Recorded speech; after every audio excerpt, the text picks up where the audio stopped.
Good afternoon, everyone. It's my absolute pleasure to welcome you all to today's webinar.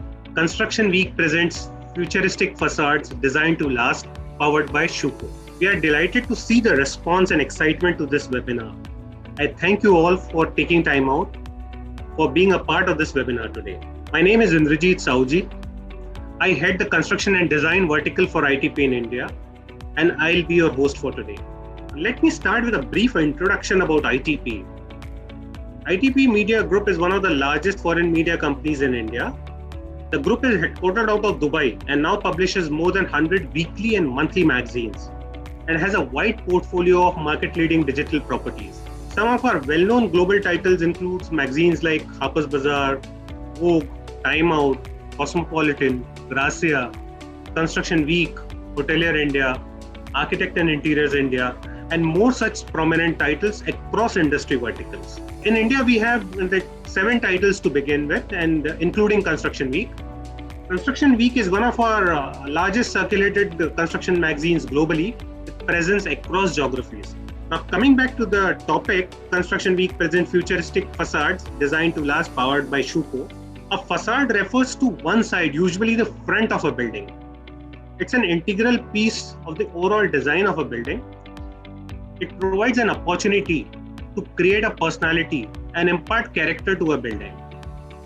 Facade can come in many shapes, sizes, textures, and it gives its designer a chance to express their creativity and showcase their talent by bringing building to life. Facade is one of the most important components of any building, as it rightly said. Before the lockdown, the market size of the Indian facade industry was estimated to be around 15,000 crores and was estimated to grow 20% annually. And this is all when they say that 70% of India is still to be built. So you can imagine what the future holds for the industry. The webinar will explore the latest trends and materials in facades, its construction, the challenges, automation in facade, flexibility of the facades, responsiveness of a building to its new skin, how it can aid in the well-being of its inmates, how it can help to reduce U-value, and how it can conserve energy. While we have the leading facade experts with us today, let's hear it from them how India can create facades in the skyline we all can be proud of. We want this session to be interactive and engaging, and we look forward to learn from our audience as well. In case if you have any questions during the course of the session, please feel free to ask them by using the question tab. Please put your questions in the question tab and not in the chat box, please. We have a Q&A session towards the end of the segment where these questions will be answered. Please mention which speakers are these questions addressed to, and my team and I am looking forward to all the questions and will try to answer as many as possible. Now, without any further delay, let me introduce our presenting partner, Schuko India. Schuko is a global brand with 5650 employees, 5650 employees and more than 12,000 plus partners in more than 80 countries. Schuko India has completed a decade of operation and executed hundreds of projects, including high-end private residences. The company has offices and showrooms in Delhi, Mumbai, and Bangalore, along with a large supply chain hub. The Schuko Group develops and sells system solutions for windows, doors, facades, sliding systems, security technology, and sun shadings. In addition to these innovative products for residential and commercial buildings, the Building Envelope Specialists offers consultation and digital solutions for all phases of a building projects, from the initial idea through the design, fabrication, and installation. Schuko has a very strong team in India dedicated to make outstanding buildings and homes. Thank you, Schuko, and especially Shyam for partnering with us and giving us this opportunity to create this webinar series on facades. We have a short and interesting message from the Schuko team.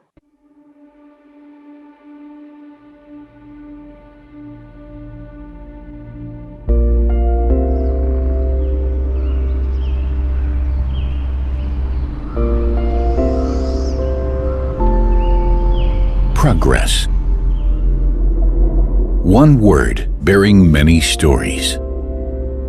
Stories of great ideas, challenging tasks, and moments that define the way we live.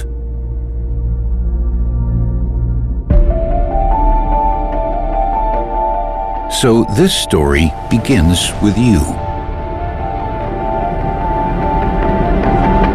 an idea is born. From pen to paper, your first line, that's where it starts. Progress means transforming your workflow into the digital world.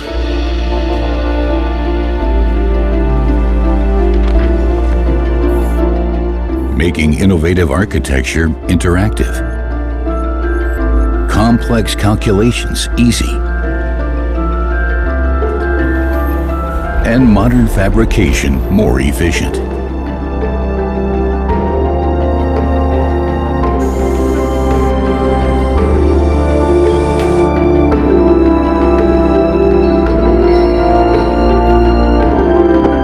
Progress is understanding what you need today in order to focus on solutions for tomorrow.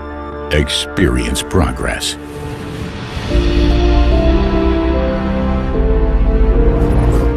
In the process of building, multidisciplinary planning is key. Our modular facade solutions minimize risks and provide maximum flexibility on site.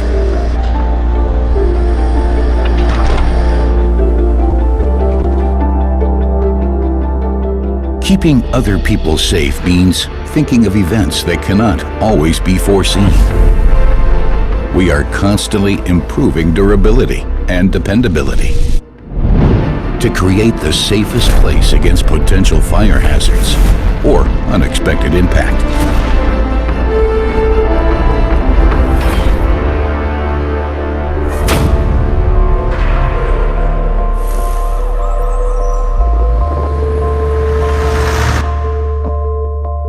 In the future, buildings will not only be about what people can see, but also about what they can hear or not hear. Reducing noise provides more comfort for people inside and a clear head at the same time.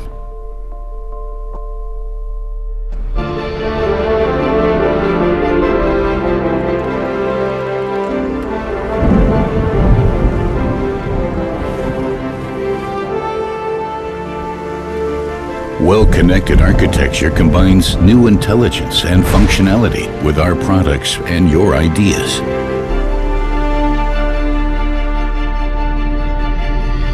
For commercial buildings, as well as private homes.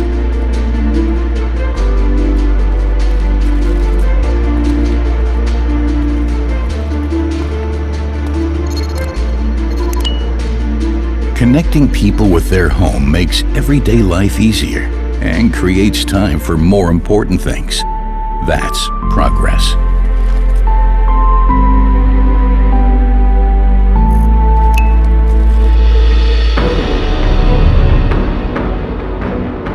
And what about design? Doesn't it speak for itself?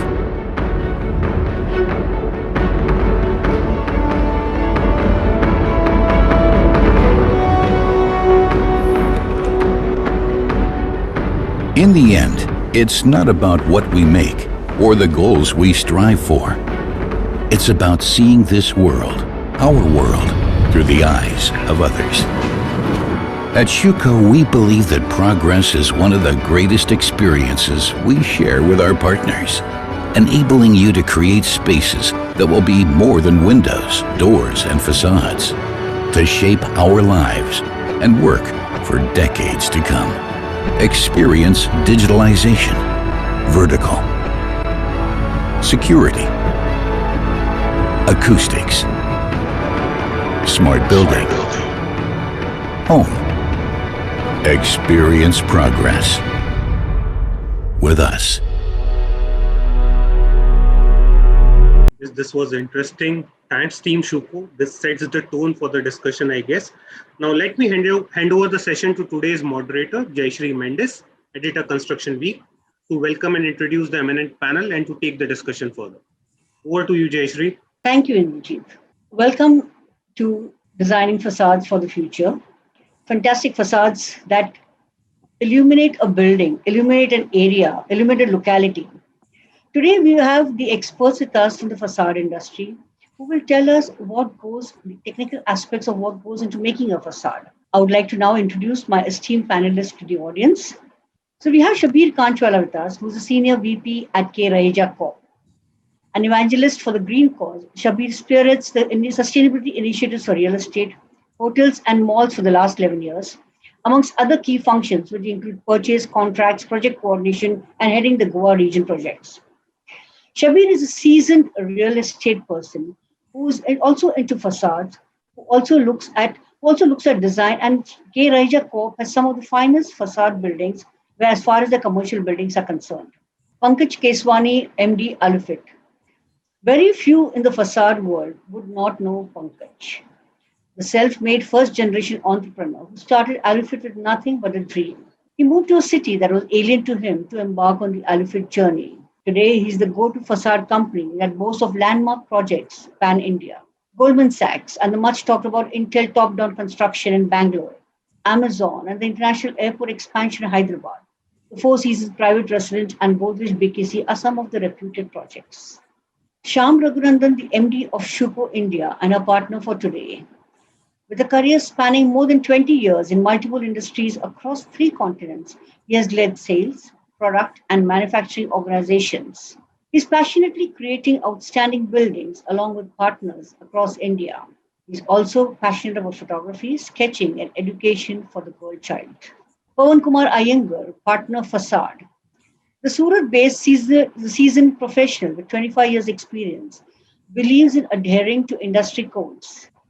He works with some of the finest suppliers and is the most preferred fabricator. And his dedicated team ensures to join the dots of design proposed, client budgets, and offering peace of mind to customers. Amit Kembuvi, Director, DSP Design Associates. He is also the Director, Architecture and Corporate Real Estate at DSP Designs. A gold medalist and university topper from Karnataka University, he has some key projects to his credit. Capital Land Projects in Pune, Malpani Projects, M Agile, M Triumph, Horansmith Group Residential and IT Projects. Windermere, a high-end residential project at Korean Pune Park at Vascon, is also the brain behind the design of Transstadia football stadium at Ahmedabad. Praveen Chaubey, the principal consultant for Facade Design Factory, the facade expert and he heads India, Middle East, and South Asian market for FDF. Prefers innovative and simplified facade solutions, a convergent thinker, and has a knack for simplifying complex facades. I'll now move on without taking much of your time. I'll now move on to the questions. I will start with asking Shabir, as a developer, it is necessary to bring in novelty into each project, especially with facades. How do you work with partners to take on board for a project? Thank you, Jayesh. So, before I answer that, I have a small presentation which I thought would be relevant to share with the audience. If somebody can get that on.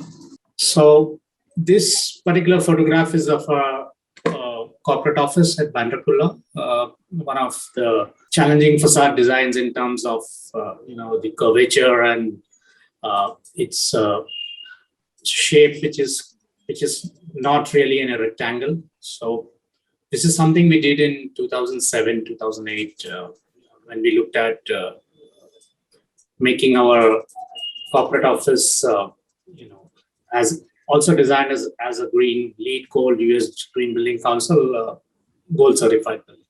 Next, please. Quickly for the audience, in terms of what we are talking about now, when you look at facades and facades in India are also becoming more and more advanced and sophisticated.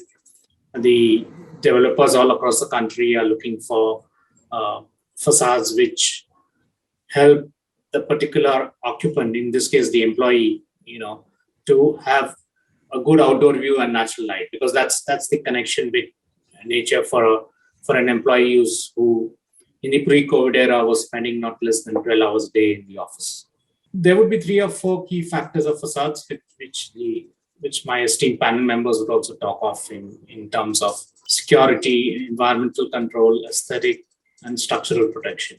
Obviously, all these, though equally important, are mutually exclusive, and all of them need to be taken care of while designing a facade.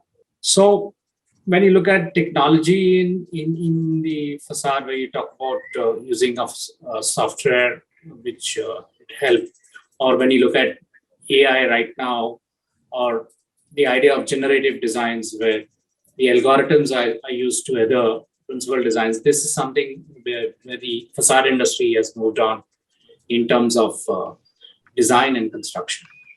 Next, please. Material selection obviously plays a very large part in the facade. So whether you look at the various availability of glass, which is now there in India for the last 10 to 12 years. When we did our corporate office, we didn't have the kind of glass which we wanted. So we imported Pilkington glass from the US. The selection of the glass, the selection of the members, the design of the members, the testing of the members, all that play a very large role in material selection.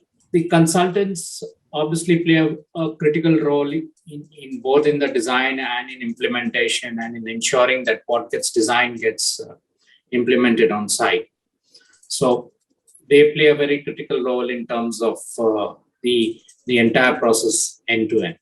Selection of facade contractor is an elaborate process, I guess, for all developers in terms of how they want to do it, because in addition to the experience they would have in constructing and ensuring implementation of facades which are windproof, which there is no water ingress, which the occupant inside feels safe and is able to see out. So all that plays a very important part in what we talk about technical expertise, quality, and durability. So when we talk about the facade, the testing is obviously is very critical. I would put testing both in safety and value as one of the critical points in ensuring that the facade stays for a long time. And specifically, like if you were to look at a place like Mumbai, where it rains up to 4 inches per hour at times, it's very important that the testing of the facade ensures no ingress into the rooms. So as a company, K. Raja Corp, when we started on this journey 2007-8, where we only construct green buildings, whether it's a green office, IT office, or a green home, or a green hotel, or a mall, sustainability is something which is important in terms of ensuring, because people do have this view that does a green building, why should it have glass at all? But then, there are various other technical parameters in the fact that, if you have a glass which allows the light in and not the heat in, and obviously you're going to save power in terms of ensuring that the AC cutoff happens faster. So it's not really right to say that, glass buildings are not really sustainable. Maintenance of facade is equally important to ensure that the facade stays and performs the way you have designed and installed it. So this is one area where in India where we probably want to do more in ensuring that we maintain and have a budget kept for the maintenance and the upkeep of the facade. Thank you. So I'll quickly answer your question, Jayashree, that as a developer, yes, it is necessary to bring in novelty in each project with facades, because like we always keep on saying, where every real estate project is different. It's like a new product you're constructing in any part of India. It's not like a car factory where you keep on probably getting the same model out. So also the facade, right? So the facade is also designed for each building, and it is something which in that itself brings a novelty in terms of. So when we look at our process, where we have a design basis report in terms of ensuring that the feedback from sales is very critical in my company in ensuring that what customer wants also gets built in the design of the facade. So the consultants work along with my sales guys in terms of ensuring that a particular facade system is selected, and then the process starts of the BOQ, drawing, specs, and the finalization, and including the access system. So yes, a well laid down process is something which we do when we take partners on board for the project. Thank you, Shabir. So just like Shabir mentioned, that there needs to bring in novelty into a project. Pankaj, I would like to ask you, how do Sure. you keep up with the trends and designs so that you can impart this novelty to projects that you're doing it? Maybe you could tell us a few examples. Good evening, all.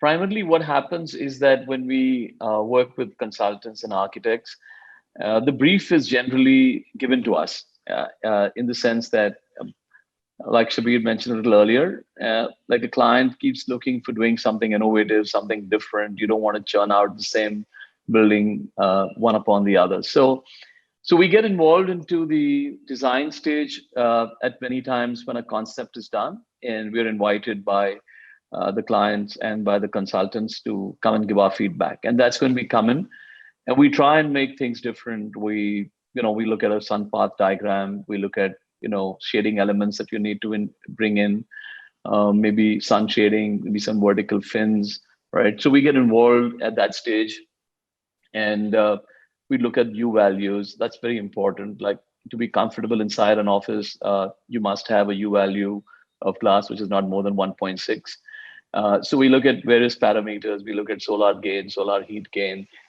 We recommend different colors and options of glass that are there. So we get involved into this from the beginning, from the initial stage itself.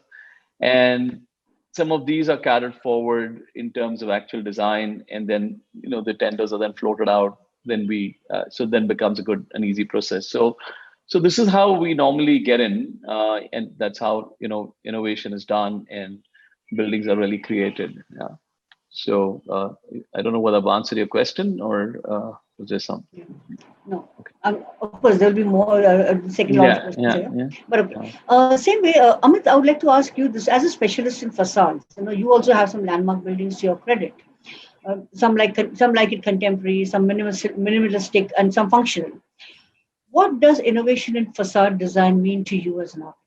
I think the base of today's the main futuristic facade, the video played by Shuko, and obviously the base parameters that's set by what Mr. Shabir just showcased. I think that actually put the entire thing in place. As we say that there's an old adage saying that you don't get a second chance to make a first impression. So that is what we follow, in terms of when we design any particular project. It holds very true when it comes to the building. Like they say that don't judge a book by its cover, but when it comes to the building, it's exactly the opposite. You judge a building by its cover. So appearance is one of the very important aspect. What I would say is an integral part of the facade. The first thing that you would come across whenever you talk about an address or whenever you talk about a building, the image of that building pops up into your mind. So that creates that particular sentiment within your mind, and that is when you start relating it with that particular area or with a particular building. Yeah, this, that. And also when it comes, it's not only about being, like a good-looking building. It needs to be more in terms of, I would say, it's a performance measure. So that is a very integral part nowadays for this any particular building that what we design. I mean, this principle with us has been since the time the company has started. Just to name a few, when you Google Bangalore, the image of the building that comes up, and we are very proud that you see the CV Raman Nagar, the iFlex building, the previous iFlex building, formerly iFlex, I would say. That is something that what we had done back then in 2002, 2003, and I think Pankaj was very much involved with that. So that the facade, first buildings at that time, where we had taken innovation to the next level, wherein since there was a man-made lake out there, so what we use is the views and vistas of it, and we wanted to create a landmark, and we are proud that it is a landmark now. So the entire building is curved in plan, it's curved in elevation, and it's all straight glasses by castellated girders. And the corporate building is something which is more like a 45 feet cantilever coming out. So it creates that sense of belonging for that entire the corporate client. I mean, though it was a corporate client, but the same ethos and the same values is what we bring in for any other project that what we are doing it. So for us, the innovation is not just about putting a skin onto the building. We believe that the skin has to be more uh, value add to it. So it needs to bring in more of breathability. It needs to be more sustainable. And it needs to tell something about the structure. It's a persona. So, it tells a lot about the client, like what Mr. Shabir was mentioning, that, whenever you see the buildings that's built by them, so they speak about something. So they speak about the company values. So something like that.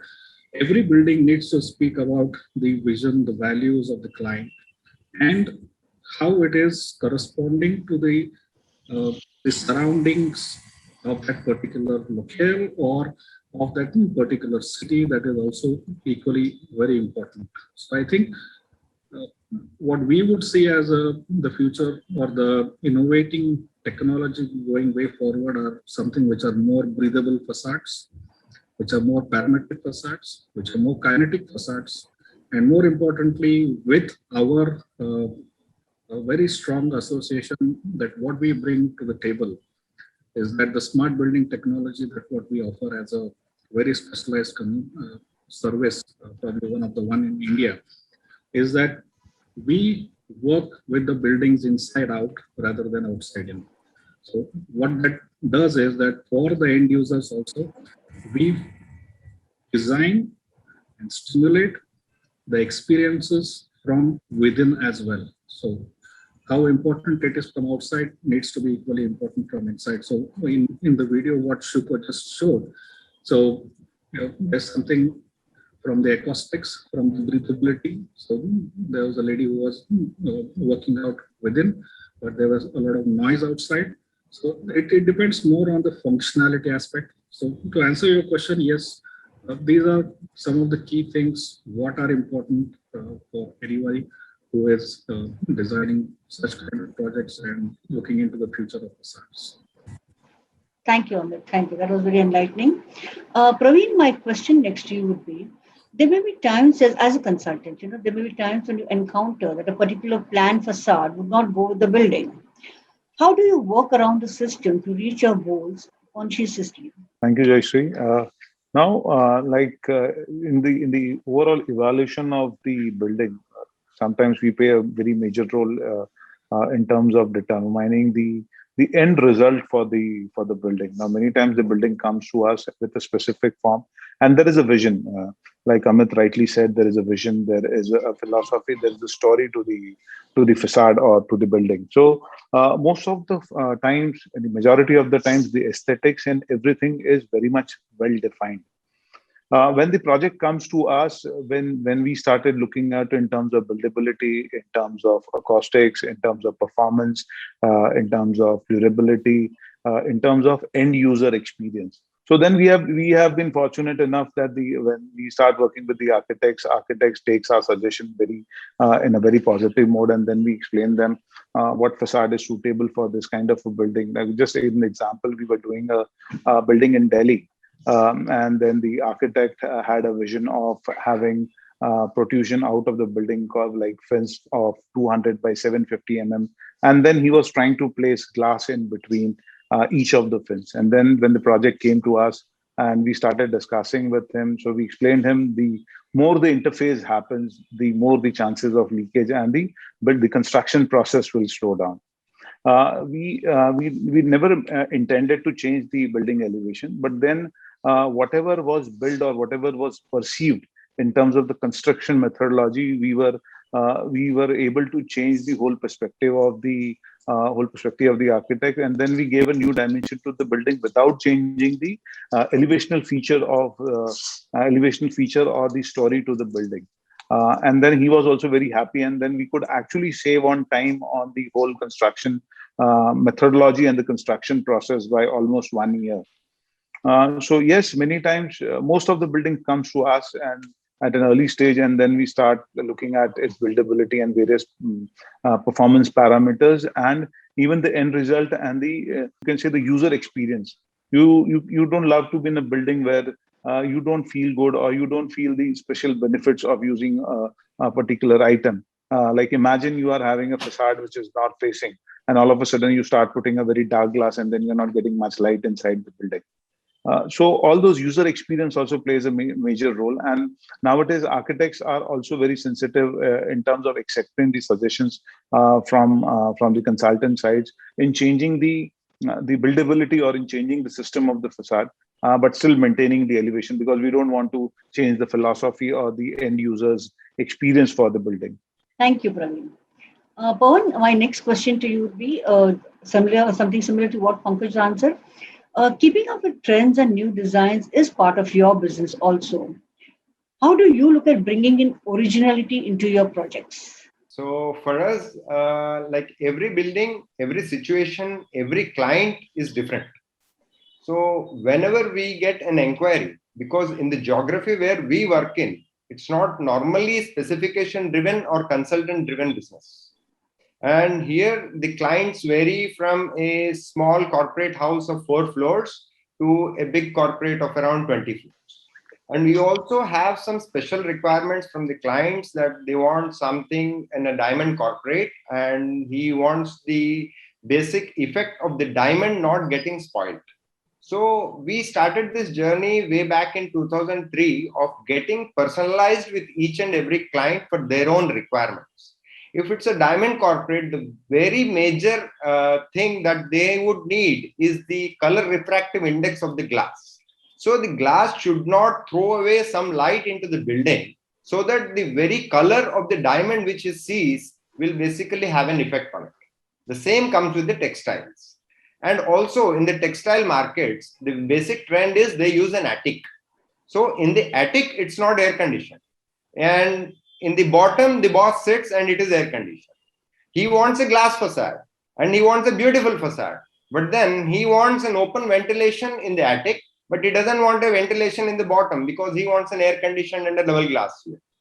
So everywhere the situation is different. So we go to the customer, understand everything and expect what he do what he expects, and also understand his tenant's requirement. More than the builder, we are more focused on the tenant who purchases the building and uses it. That has been our forte from the past 20 years. Because sometimes,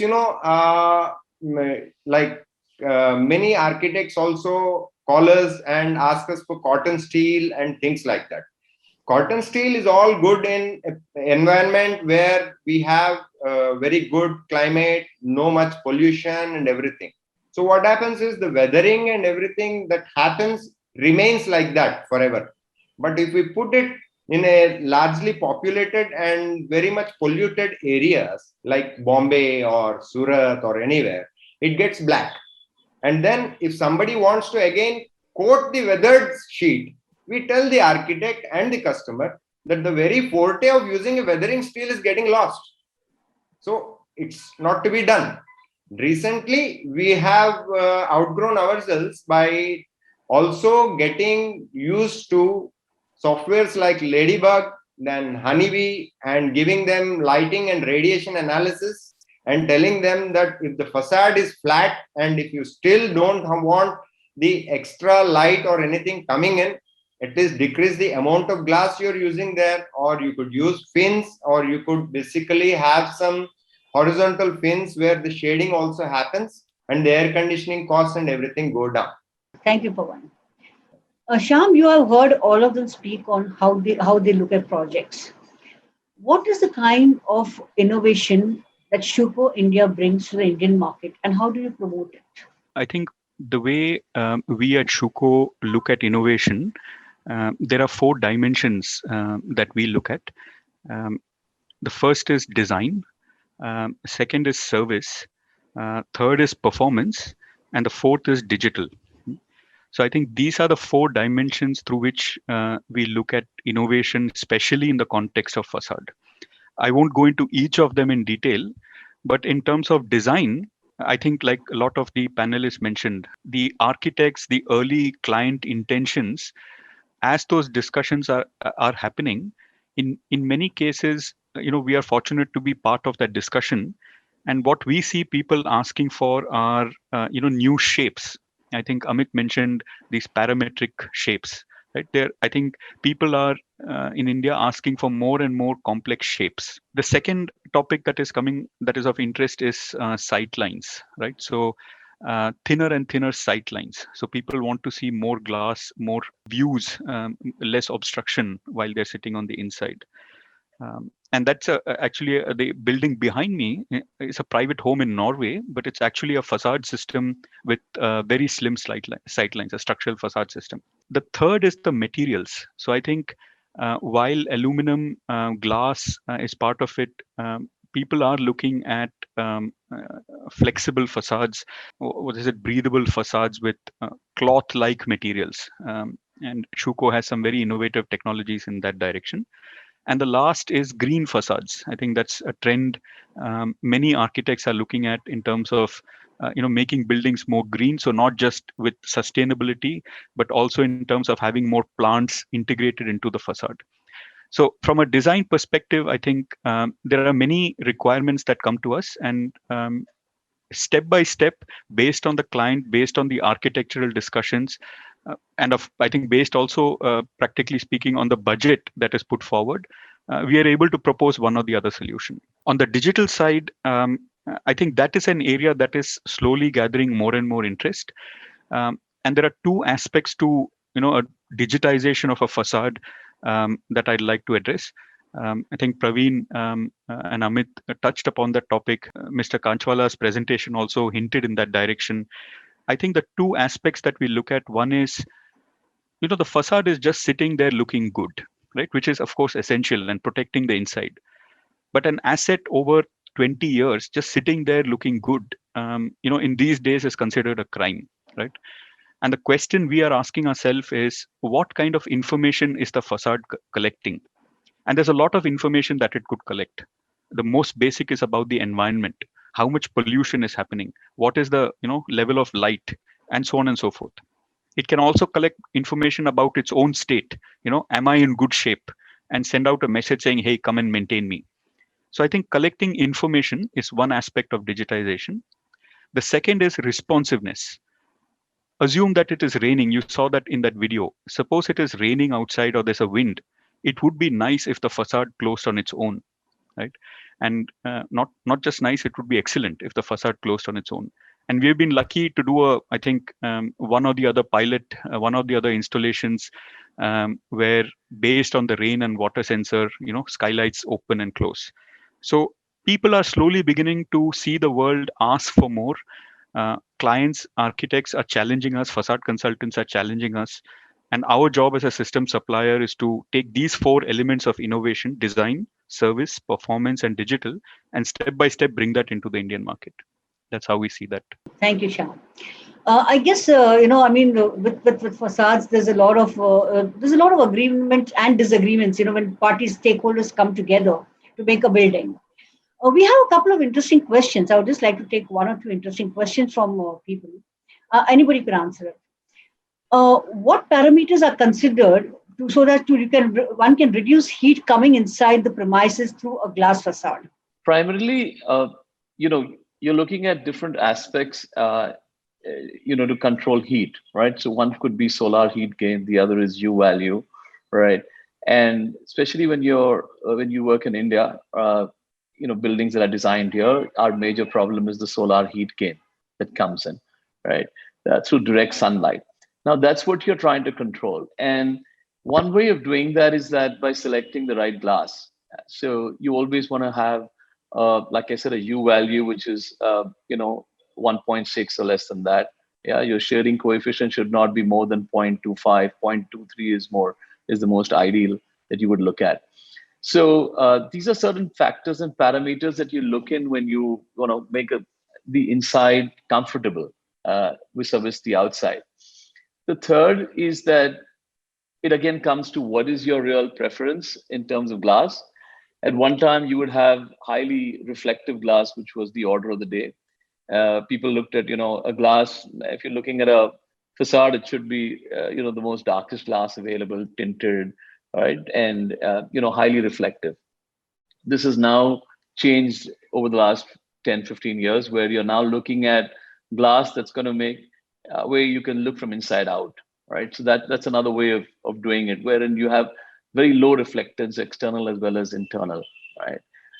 The so these were basically on the regular glasses that you have, but now we also talk about smart glass. That's another new innovation that's happened. It's not, this has happened more in Europe than in America. India is yet to see its first project in terms of, smart glass.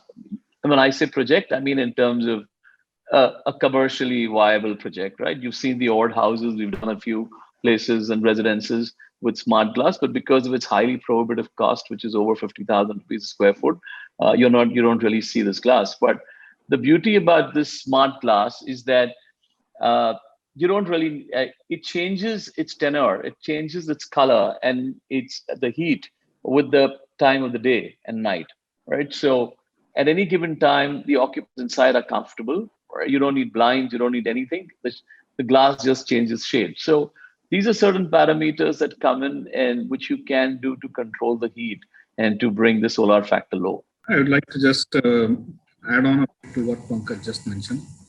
Obviously, one of the key parameters, if there is a good possibility, so definitely the orientation of the buildings, it starts from as basic as that. So that's one of the key factors while designing the building itself. But if you still don't have an option that you still have to go with a certain way where the facade is still facing west and south, there are many shading coefficients, the shading factors that are available. So that is the other aspect of what you can definitely look into. The third thing, as Pankaj was mentioning, so this is about the smart glass. So Pankaj, just to add on to what you just mentioned, so we are associated with one of the first projects in India. Oh, wow. That would be having the smart glass. This is for a commercial building for a developer in Bangalore. This is being taken up by a corporate. So the entire facade, almost about 2 lakh square feet of facade, is being cladded with this sage glass.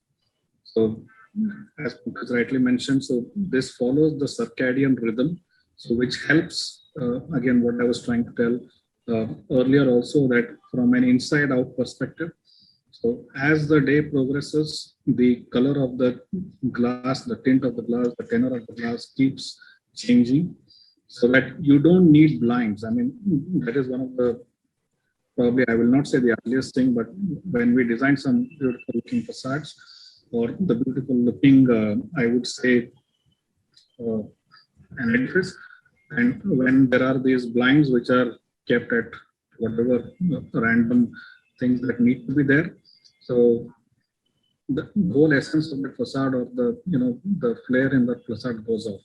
So with this glass, yes, this is a very expensive glass and it's just started. We are proud to be associated with some such projects, one of the first in India, which will totally reduce the need of the blinds. It will reduce the heat of, the amount of heat that is getting generated in terms which is gaining a lot to the client or the end user, so that they use less power. Everything is connected through smart technology, like what Shyam was mentioning, the systems what he has, or something like that. So this is something what, these are some of the parameters. Basic being the orientation. If that cannot be achieved, so then everything is like the fallback options. Thank you, Amit. We had similar questions, 2 or 3 questions again from the audience on similar lines, and I guess they have been answered now. I'll come back to you, Shabir, with a question so that, this what I said is a pattern now for the next for everybody else. How important is it that a building is designed around the facade and not vice versa? Facade being an afterthought is probably an idea which is probably 14, 15 years old. But in today's scenario, I think that's not true at all. Because obviously, when we look at the facade, I mean, there are various things which would go during the design stage, which get reviewed. When one you start with the aesthetic view of the building as per the intent of the architect. Then there's a selection of the glass, in terms of the energy building requirement, because that's very important from a green building point of view in terms of energy efficiency. We have the window wall ratio, we have the sun shading elements, the glazing system which is to be adopted for optimizing the cost saving. And equally important is the air conditioning load, what you call the HVAC load, on which the cooling system capacity is finalized and designed. There are structural requirements of the facade. So all this would end in a cost and life cycle analysis for the particular facade. So it's what we call a mix of passive architecture and active engineering, which finally goes and ensures that the facade is very much an integral part of the building. I also wanted to ask one question on, why is it that sometimes developers, put facade at the last, it's the last item on their list. And, that's when everybody has to do a lot of running around, that way. But I will keep that for later some other time. Pawan, I can see Praveen having okay, Pawan, coming to you. Can you tell me the hallmarks of a good, long-lasting and sustainable facade? Pankaj, I would like you to answer this after. The main hallmark for a sustainable facade will be first the structural stability of the facade, then the sealing and the joinery of the facade so that it doesn't leak or something doesn't happen which needs to be maintained each and every now and then. Then the material which is cladded onto the facade, what is the life of that primarily? When we are basically looking at some painted sheet or anything of that sort, which is having a warranty of 10 years, and before we procure that, we really know that the warranty is maximum 15 years, and still we use the same material on the facade and check for the facade to have a life of 50 years, we not basically fall in line with that. So when we are using the materials and the structure and the sealing part and everything, we strongly believe that when we are working with the world-class suppliers and world-class systems, these things basically boil down to a very small point. Because when I am working with a system company like Shuko, they would have already engineered and done everything so that the facade lasts at least for 25 years without any wear and tear, including the gaskets, the screws, nut bolts, and everything. They would have already thought of it.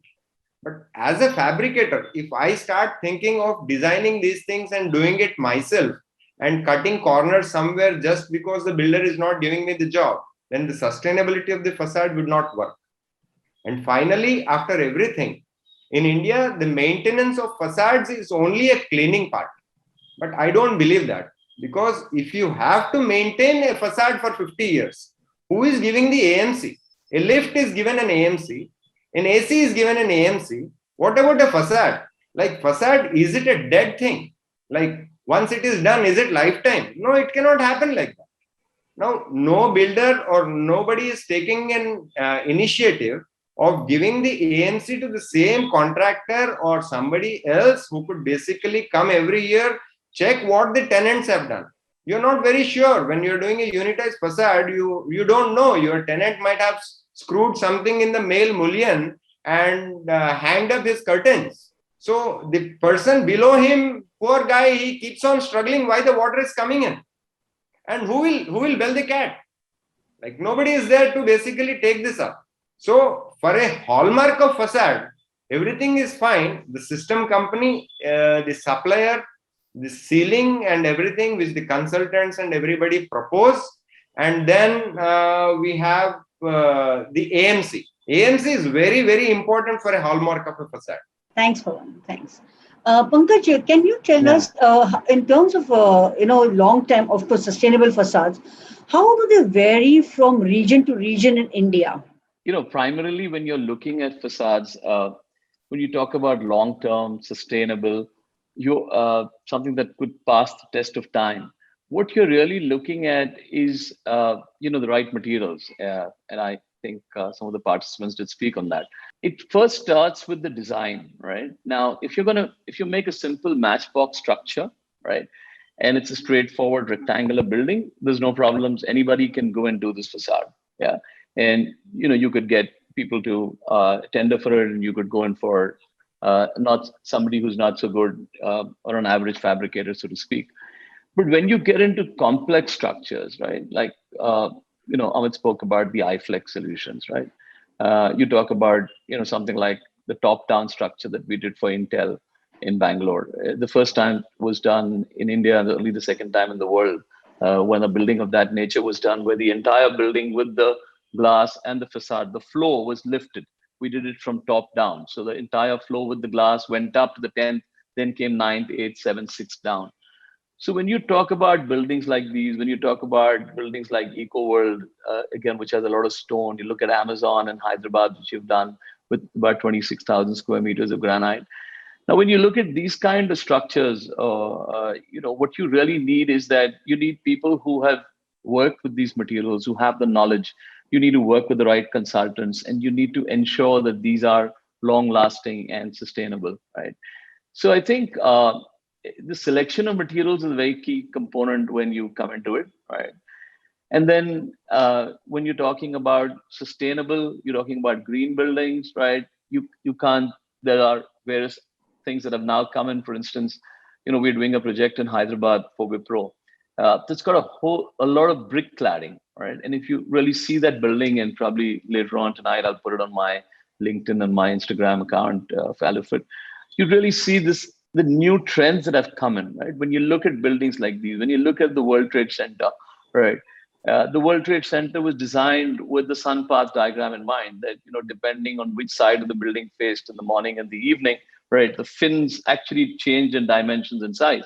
That here it went from bottom small right up to the top to the largest size, and the other side of the building had small fins in the top, and they came down to a large, so that when the heat came, depending on the morning sun or the evening sun, it kind of gave comfort to the participants.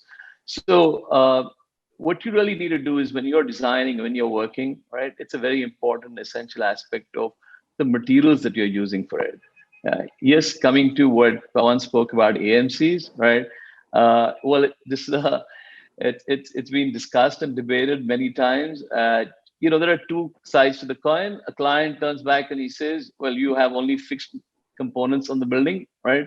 Because there's no real movement, right? In the sense, except for settling, all your parts are generally fixed panels that they go, except the openables, which need servicing. So they feel, unlike a lift or a BMU that's continuously in use, right? There you need an AMC, you don't need here.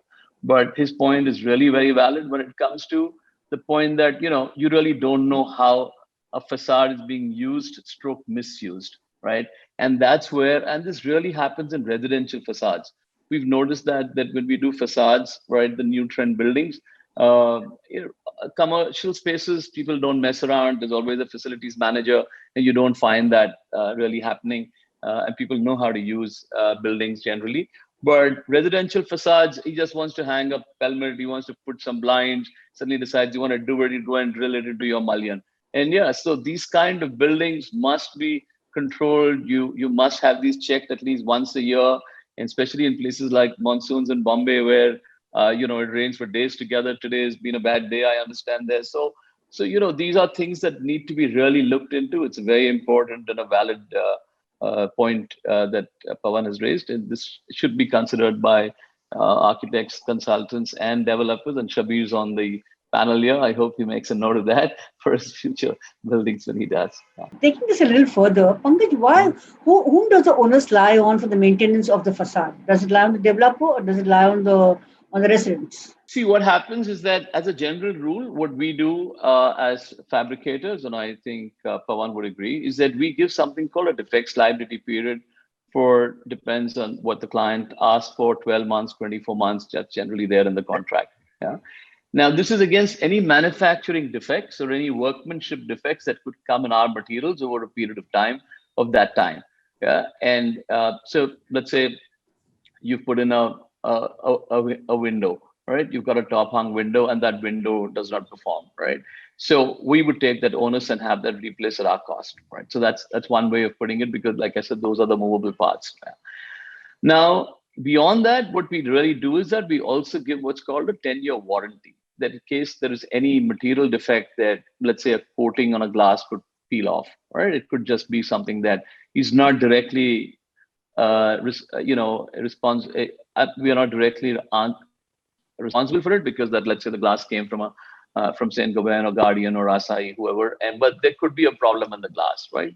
So that you give what's called a 10-year warranty. So during that period, we take a back-to-back warranty with the vendors and have these changed if there's a problem. But honestly, nothing much of that nature has happened, right? But so you do give a 10-year back-to-back warranty for powder, paint, silicone, everything, right? But a real defect liability is between 12 to 24 months. So the onus really is, on how a building is maintained, honestly, right? Okay, so it's like anything. It's like a machine. It's like a car, right? How well you maintain it, it's going to give you that service back. As the saying goes, as you sow, so you reap, right? So if you're really going to look after it, it'll be there for you, right? You abuse it, you misuse it, there's nothing much that one can do on such. It's not just about only the maintenance of the facade from the inside. Every occupant who is actually within that building, whether residing or having an office set up, and they need to respect the building. They need to respect the way it has been done, why it is done, and everything. They need to think that it's their own property, and probably they would not be doing it in their home. So they would not just go and screw everywhere wherever they would like to. But the same thing when it comes to the office or the commercial setup, the tendency of the people, whoever are occupying it, tend to change. This is not our property. This is a leased property. So at the end of the day, who gets the check is their own, the leadership, the developer or the builder who has done it with so much of effort and everything, the fabricator or the people who are behind creating such a beautiful thing. I think it is very important for the people who are within it also to be knowing the building, understanding the building, and most importantly, respect the building from both the sides. Okay. Thank you. Coming to you, Praveen, as a consultant, what are some of the aspects? The design is decided, the DPR is ready, everything is ready. What are some of the aspects that change? By the time what it started out as, and when the structure is near complete, when it's time to install the facade. What are the changes that happen in between? Changes that happen in due course. The two major changes that happen is first is the cost, and second is the time, if you ask me. So by the time the facade is about to be installed, the budget is already exhausted. And then, yes, definitely in terms of time, the time also has certain delays are there. And so we have to catch up with the structure. The structure was supposed to be handed over in the month of January, but then it is getting handed over in the month of December. But then the building, you can say the commissioning date is still the same. So everybody's under tremendous pressure in terms of getting the building functional in terms of these changes. But then as if we are installed, if you could say we are much there early in the project, then we don't see much of the design changes happening. Earlier, we used to have much of a design changes, but with due course of time and people really getting serious about the buildings and the functionality and various softwares and other things, with BIM modeling being done right at the stage one. So all the interfaces and all the clashes are resolved at an early dates. So we don't see much of a change in terms of structure, but then yes, these two challenges are always there in terms of the cost and the timelines, time being the major. And definitely sometimes, yes, by the time you want to do something more in the facade, the budgets are already exhausted. And then we have very limited options in terms of going with the new innovations, or you can say adding new features to the building. Like we were just exploring an option for a building for doing and dynamic glass for the building, but then eventually the facade cost, what we have already built in, the glass cost was almost 10 times more than the facade cost. So Eventually, yes, the time and the cost parameters are something which takes changes. But then, otherwise, I feel most of the buildings have started adopting more advanced methods and methodology in terms of designing, and you people have gone through the experience and the pain of changes. Everybody has learned their lessons the hard way or the easy way, but most of the times is the hard way, and then the projects getting delayed. So everybody has reached to a level. In fact, I'll say all developers, architects, everybody has reached to a level. They understand the importance of technology, and they understand the importance of time, and the effort that goes into changing it. So even when the architect goes to a client, he wants the directive to be same until unless but then even I have seen buildings where the people have in mind that the FSI is going to change, and that the building currently is 10 stories and it might go to 30 stories. But then I have seen developers and architects designing the building to that proportion, and the structure, the columns, the foundation, everything is designed as per that. Thank you. Pawan, if you could tell us about some of the changes that you experienced during a project, like how you deal with with the architects or with the facade consultant, or I mean, of course, you won't deal with it, or the architect that you're dealing with. What are some of the changes that has happened in your experience? See, in our case, basically changes after initiation of the facade doesn't happen because we don't allow it happen. Maybe, it's the way how we work. Because before we do it, maybe we take 4 or 5 months time, explain the customer. Because see, we come from a geography where try to understand the value of the office which is sold here in Surat is half the profit of the builder who is staying in Bangalore and Bombay. So, for him, spending in facade a bit more on his built-up area of 100 rupees or 200 rupees doesn't matter. Whereas here, the basic builder himself has a marginal profit and everything. So he freezes everything before he starts everything. So in case he has to do the project in a limited timeline and with a limited budget, then he cannot keep on doing changes after he starts it once again. And here the tenant's requirements are also limited because there is a different ticket size to every office.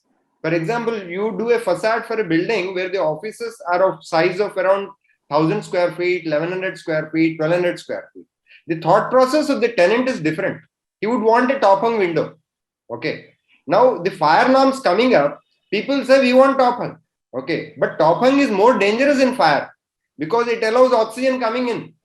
So, the builder has to give him a parallel pop-out at least. If not bottom-hung, at least a parallel pop-out. But the parallel pop-out will cost him higher.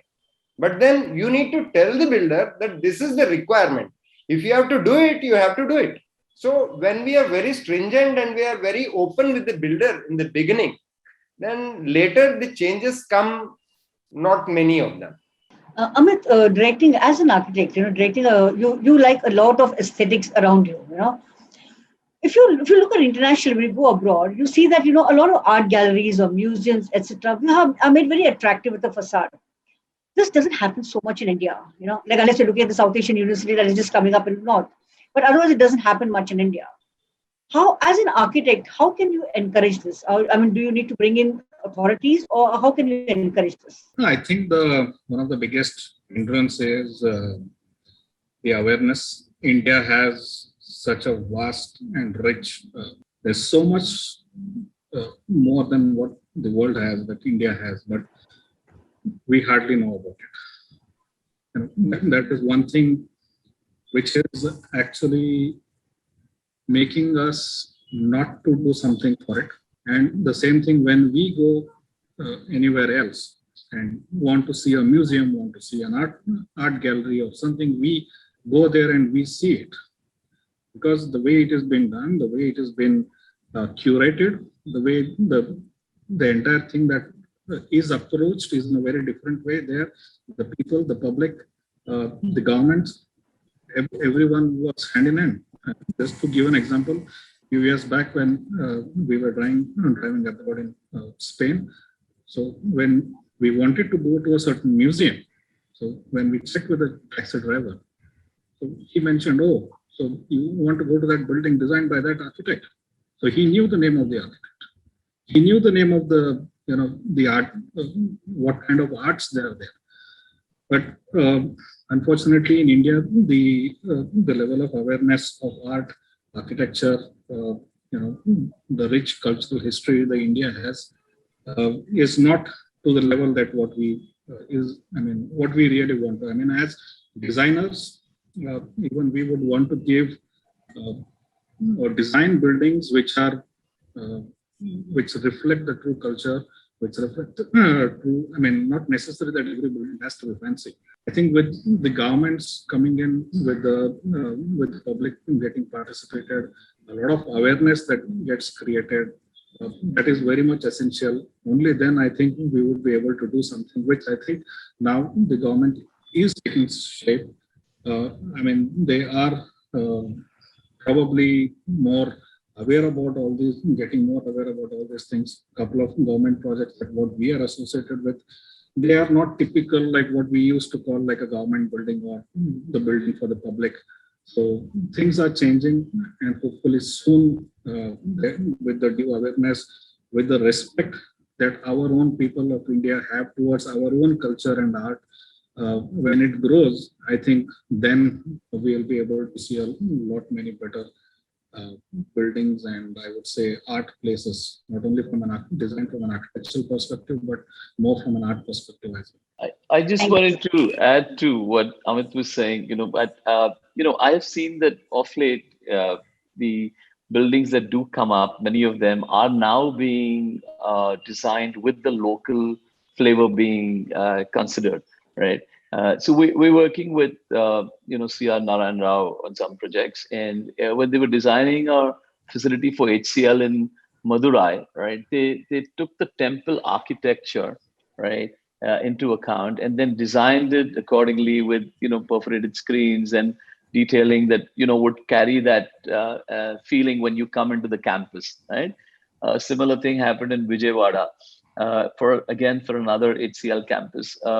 There, Mr. Shiv Nadar, he is a great lover of art, and what he did was that he has one of his favorite artists, and he wanted perforated screens on the building, and he wanted that design to be done. So we kind of did it on our Trump machine, and we kind of installed these. So people are kind of doing it, like Hyderabad. When we look at what we're doing with the brick cladding, so using sustainable, using these materials.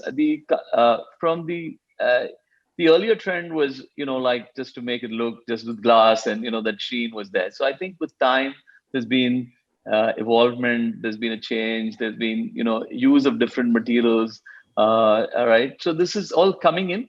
I guess, not at the speed at which Amit would like it to happen, but it's still being done. I think people are getting conscious, and I guess it's really a case of what the customer wants, and then you kind of start, designing it. So corporates are being the first in the lead doing this, where Indian corporates, like I said, like HCL and Wipro and the others, and soon I guess we'll start seeing it, with the others too, right?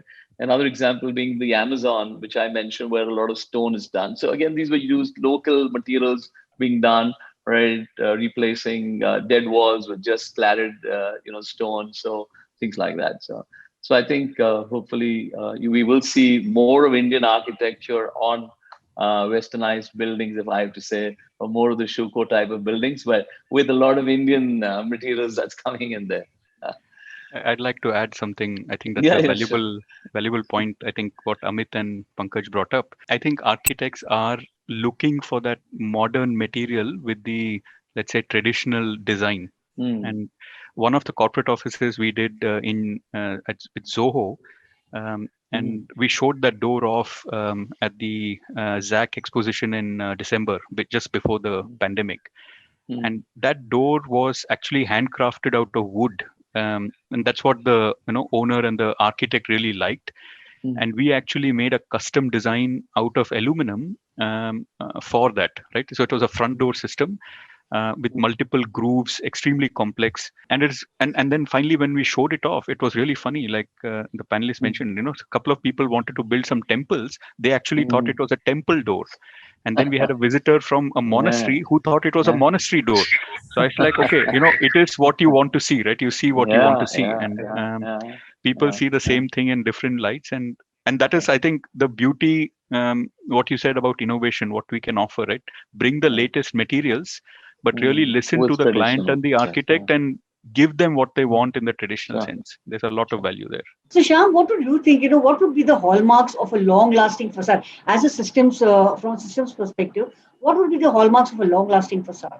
I think I would really reflect a lot of what has already been said on, an outstanding building that lasts a long time. I would look at, I think, three elements from a system perspective. One is, I think, designed for maintenance, right? And I think Praveen, Pankaj, they brought up these elements. At the early stage, one has to think of the entire building life cycle. Residential buildings are used more, but commercial buildings, even in my limited time in the industry, the weather standards have changed, right? Cyclones have increased. So buildings over time start seeing more beating than before, right? So as the standards keep changing, there is a question of, hey, I want to retrofit, I want to strengthen, I want to add, I want to upgrade. So I think how much of that can you foresee using the global best practices knowledge available in the market and build that into the design while managing the cost? The second aspect, again, I come back to service. Right? It's great to have all these designs and thought processes, but partnering, being hand in hand with our fabricator partners on their factory floor, on the job site, looking at the ground realities, the practical difficulties, and making sure that design is translated into a good installed product, using the experience of the partner and the design knowledge that we bring. I think that's a second crucial component. And I think Pawan mentioned this joinery topic. It comes down to that structure and the joinery.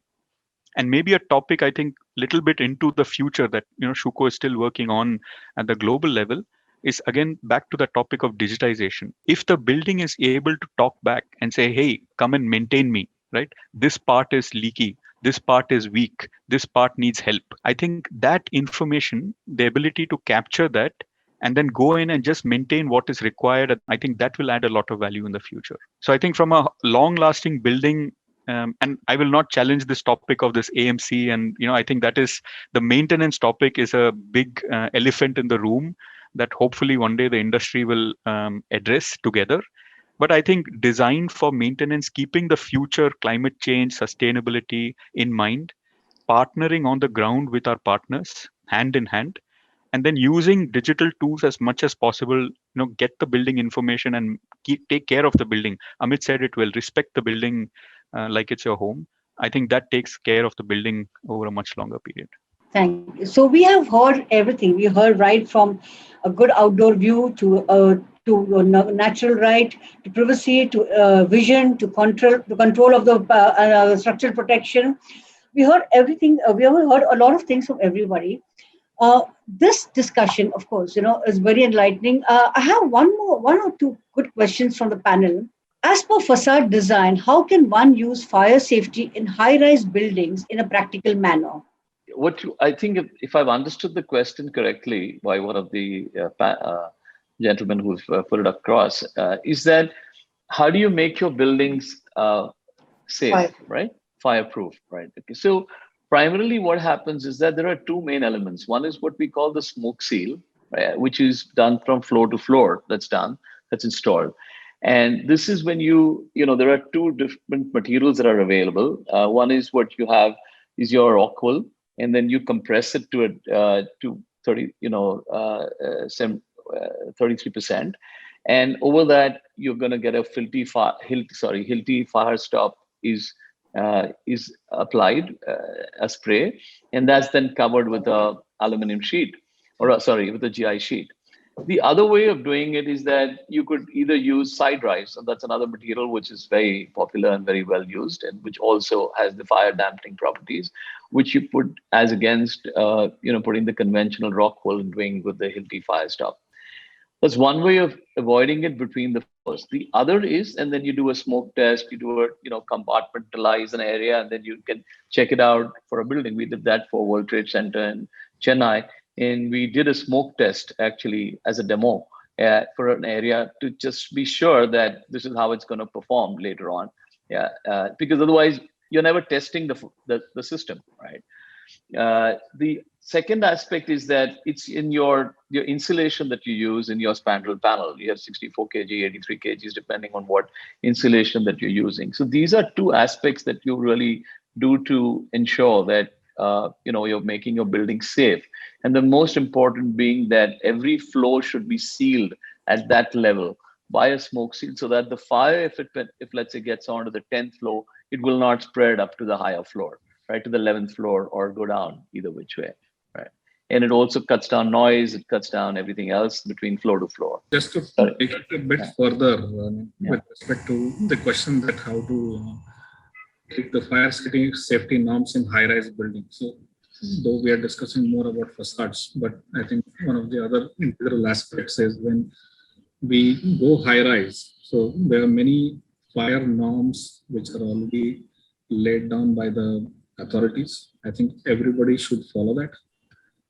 Your lift lobbies should be pressurized. Your staircase should be pressurized, because it's a matter of life.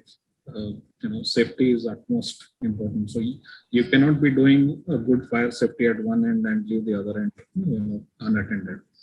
So from a good building or a functional building which will be adhering to the fire norms need to be followed whenever you are entering in from the lift lobby to your respective zones. So those need to be fire rated barriers. The refuge areas need to be totally uncluttered. You should not be storing in all the other things, because that is the main evacuation point. Whatever the other evacuation things, the passages that lead to the evacuation, the areas of the staircases, those need to be maintained well. So it's not just about the facade or the glazing or the smoke seals, though they are very integral element for sure from externally.